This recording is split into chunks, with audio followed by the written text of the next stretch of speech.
Regardless of what country they hail from, airlines that turn themselves around and start again to take pride in what may have been an icon from the past is my favorite kind of airline. This industry is relentless, but the care from crew on Saudia, the attention to detail, and the food, I cannot talk enough about the food, is really starting to set them apart. Having the best meal that I've had in 4 years of flying on a short regional flight alone says enough to show Saudia is definitely moving in the correct direction. Before we explore what made this experience so great, let me welcome any of you that might be new to the channel. My name is Kevin. I'm here to give you a self-funded and honest look at some of the best, and some of the not so best, airlines and hotels in the world, which I've been bringing to you full-time for the past 4 years. Check out my hundreds of videos, scan the QR code, or click the link in the description to learn more about how I do things. Let's get into it.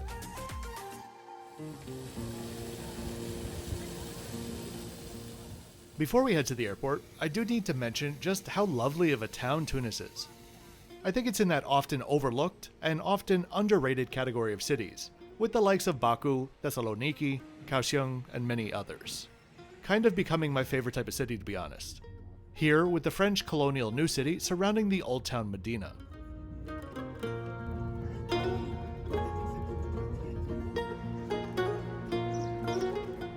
The airport was built by the French in the 1940s and still maintains a lot of that original charm in the entry hall, reminding me a lot of the unexpected grandeur that I found in the airports in Pakistan.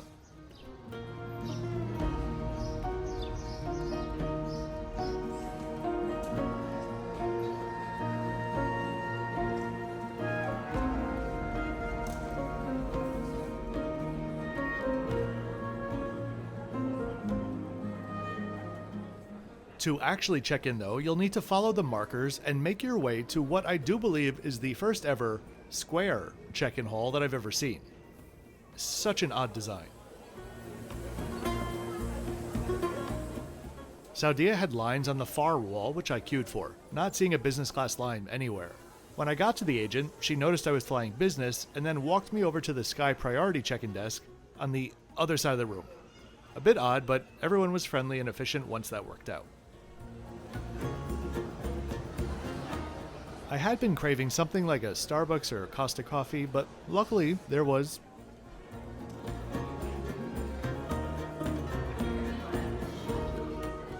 The airport was expanded in the late 90s, and so the experience going through the different halls and gate areas does feel a little bit disjointed. First off though, I headed to the Espace Privilege Lounge. It ended up getting wildly crowded in there, but the space was nice enough with a light breakfast on offer and a full bar. If you're enjoying the video and would like to support the channel, there are many ways that you can do so. A quick like on the video and subscribe really helps the videos with the algorithm. You could join my YouTube channel memberships to get early access to some videos and access to all of my community posts. Or you could check out my Patreon where I post the most and can help you with any travel related questions. Whatever you do, thanks for doing it. The departure gate area is a bit like the old beautiful terminal in Abu Dhabi, with a central rotunda with blocked off gate areas extending around it. The terminal here though being quite a bit smaller, but definitely busy. Paris and Tripoli are the most popular destinations for flights from Tunis, so you will see the full gambit of Libyan carriers. The entire reason why I was in Tunis for the past 2 days is actually for this next pair of flights that I'm taking now. Saudia has for quite a while, and still at the time of writing, had exceptionally cheap business class fares from Tunis specifically to Southeast Asia.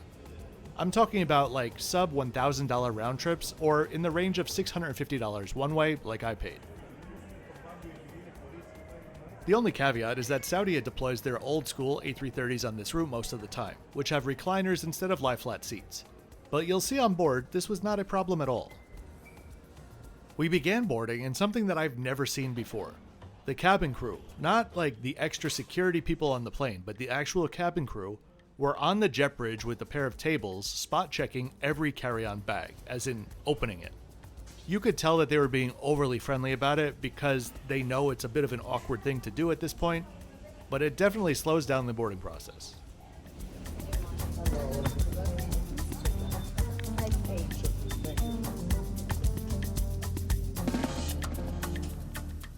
On board, I found a color palette and seating layout that I really didn't know Saudia had at all.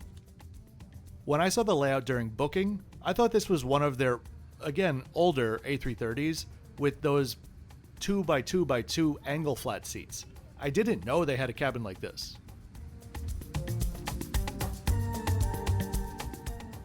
I'm going to give you a full look around the seat, but I need to make sure that you just take a look at how good a condition this cabin is in.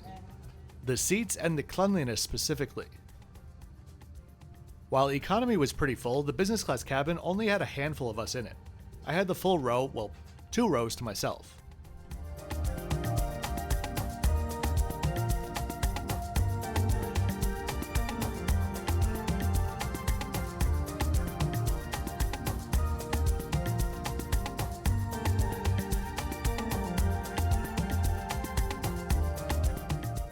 The seats were very comfortable, with that older generation full padding. And they had all the features that you would need, from charging ports to a variety of pockets and cubbies for storage.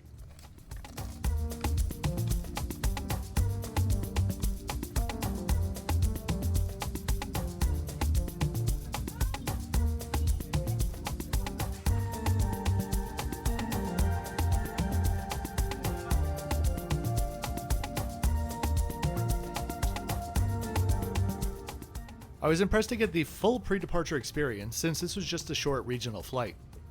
Bottles of water and warm mixed nuts were brought around, which was followed up by Arabic coffee and dates.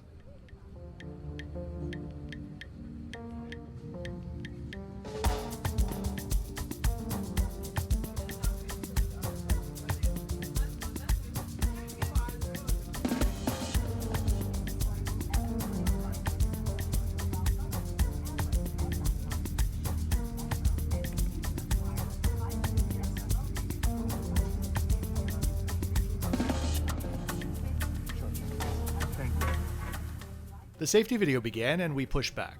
Let's get up in the air and then I'll explain why I've become such a big fan, relatively speaking, of Saudia.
For the amenities on board, we start off with their pillow with their new branding pattern. Big, sturdy, and pretty fluffy.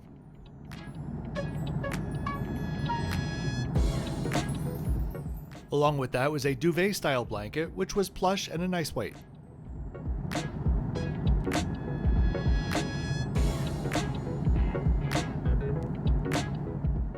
I went to deploy my tray table, and I stopped in my tracks just to stare at how clean this is. Even below the tray table. It was spotless. This is not something that I usually look at, but after my last flight, well, let me just show you. Let's do a little comparison.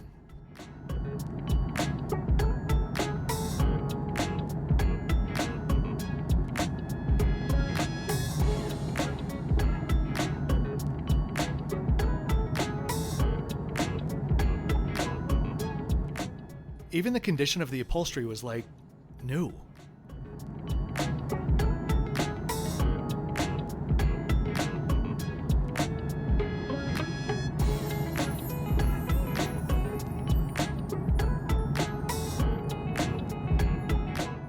It was very nice to have a full menu for a shorter flight. Let's take a look and then begin the meal service. The primary choice was between Saudi style, which was slow roasted sea bass kabsa, or two other dishes. Normally, I would always go for the local option on Middle Eastern carriers because it's always great food. But being in Tunisia and loving the cuisine there so much, I went for the chicken and vegetable tagine with couscous and figs. It was served with a smoked chicken breast starter with pumpkin and chutney and a tomato salad. For dessert, a date and pecan tart. Speaking broadly about this full tray, this is the best meal that I've had in the air. I think just put a period on that. My runner-up would probably be a rice dish that I had on Singapore Airlines out of Johannesburg, but SQ didn't give me a pecan tart, which sealed the deal. The tagine was perfectly spiced. Juicy, if that makes sense. Not the chicken, but the tagine itself, and just incredibly flavorful. A great balance of sweet and savory with perfectly cooked chicken as well. I won't butcher the name, but I also love an airline that serves high quality butter. This whole tray was a 10 out of 10. Around a decade ago, I think Saudia knew that they had a reputation problem, and they began to fix it, albeit slowly. In the years since COVID though, with Riyadh Air's launch imminent, their recent beautiful retro brand refresh, and Saudi Arabia's whole Vision 30 project, this airline has really turned itself around. I've now flown them 5 times, and the service, the food, and the care of the aircraft and interiors is simply top-notch. Bathrooms on board were spotless and smelled very fresh with their air freshener and reed diffuser. A bit before landing, the crew came around with a snack basket, and I couldn't resist more caramel. On today's flight, the only mishap was the in-flight entertainment system, which was simply not working. Something that I was told was not about the route length, but just about this aircraft in particular at that particular time. Normally you'd have full IFE. They do have Wi-Fi available, but the pricing is crazy. The crew on this flight, and really all the others, except for one flight attendant years ago, they're charming and clearly taking perhaps a newfound pride in working for the airline. The purser came around at one point and introduced himself to each passenger in business, by name, no paper or tablet in hand. Granted, there were like 7 of us, but still, you can tell this is simply an airline that has turned itself around. Think what you will about the country they represent. Trust me, I get that. But I am speaking only in terms of the airline. And in that regard, they've become wonderfully consistent. As for the fact that they are a dry airline, which people love to comment about, here's my thing. If a fare on Saudia was the same as Air France or Singapore or EVA, I would totally agree that having no alcohol on board cheapens the experience. But Saudia's fares are consistently well below the competitors that they're beginning to emulate. So if you give me a choice of a $700 business class ticket with no wine, or a $1,300, $1,400, $1,500 business class ticket serving $17 bottles of wine, I'll choose the dry airline every time. That's just me.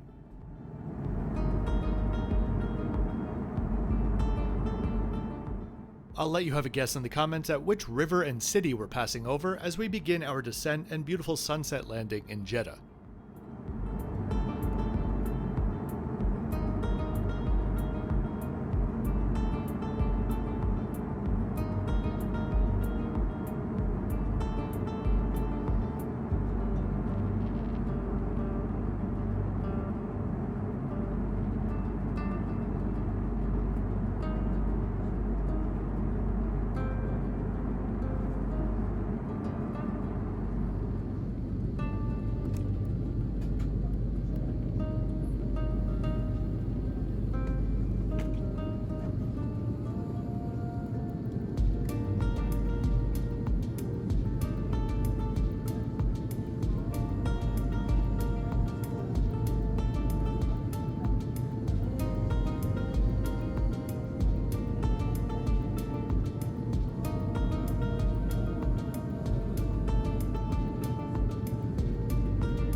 I already had Saudia at an 8, and I think that's right where they should be staying.